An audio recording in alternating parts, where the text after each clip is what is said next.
అన్న నాకు ఒకరోజు ఒక ఫోన్ చేసి, మీరు వైద్యులు కాబట్టి మీ ద్వారా కొన్ని అంబులెన్సెస్ నడిపించాలని నేను అనుకుంటున్నానని తెలియచేయగానే, అంబులెన్సెస్ నడిపించడానికి నేను సిద్ధమేగానన్నా, ఫినాన్షియల్ ఇష్యూస్లో నన్ను ఇన్వాల్వ్ చేయకుండా ఎవరినైనా పెడితే నేను ఖచ్చితంగా నడిపిస్తానన్నాను.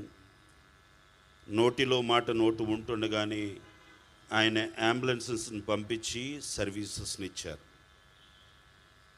అన్న గురించి నేను ఏం చెప్పాలి? భారతదేశం ఒక మేధావిని కోల్పోయింది. భారతదేశం నోరుండి కూడా మాట్లాడలేనటువంటి, సువార్తను మాట్లాడలేనటువంటి క్రైస్తవులు బాధ్యత తీసుకొని వారి తరపున సువార్తను మాట్లాడే ఒక గొంతుకును కోల్పోయింది.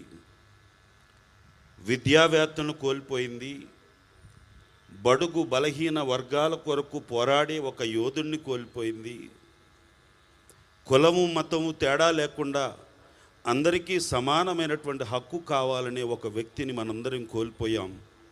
ఇది కేవలం ట్విన్ సిటీస్కో లేకపోతే ఆంధ్ర తెలంగాణకో కాదు, భారతదేశానికే తీరనటువంటి నష్టమని ఈ సందర్భంగా తెలియచేస్తూ ఉన్నాను. ఒక మేధావిని కోల్పోయినప్పుడు అది అత్యంత ప్రమాదకరము. కేవలము ఆ ప్రాంతానికి మాత్రమే కాదు, ఆ దేశానికి కూడా నష్టమే. ఎందుకంటే అన్న తాలూకా మనసు ఏంటో నాకు తెలుసు. మా ఇద్దరిమీ రహస్యంగా అనేక విషయాలు మాట్లాడుకునేటప్పుడు ఆయనకున్నటువంటి థాట్స్ని బట్టి నేను ప్రభువును స్తుతించాను.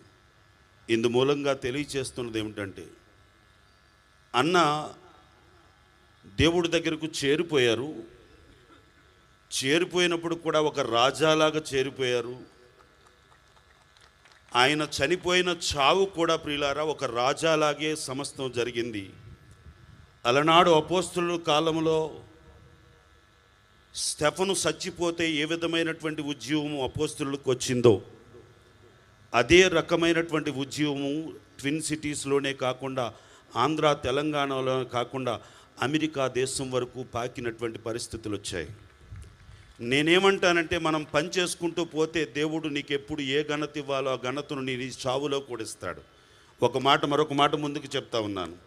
అంతేకాకుండా ఈ సందర్భంగా తెలియచేస్తున్నది ఏమిటంటే, ఉనికిలో లేనటువంటి పాస్టర్స్, పేరు లేనటువంటి పాస్టర్స్ కూడా ఆయన మరణాన్ని క్యాష్ చేసుకొని గొప్ప పేరు తెచ్చేసుకున్నారు.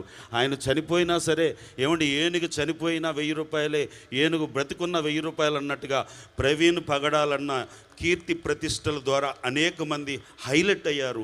దాన్ని బట్టి దేవుణ్ణి స్తుతిస్తూ ఉన్నాను. నేను చివరిగా ఒక మాట చెప్తా ఉన్నాను. వారు విడిచి వెళ్ళినటువంటి కుటుంబానికి కానీ,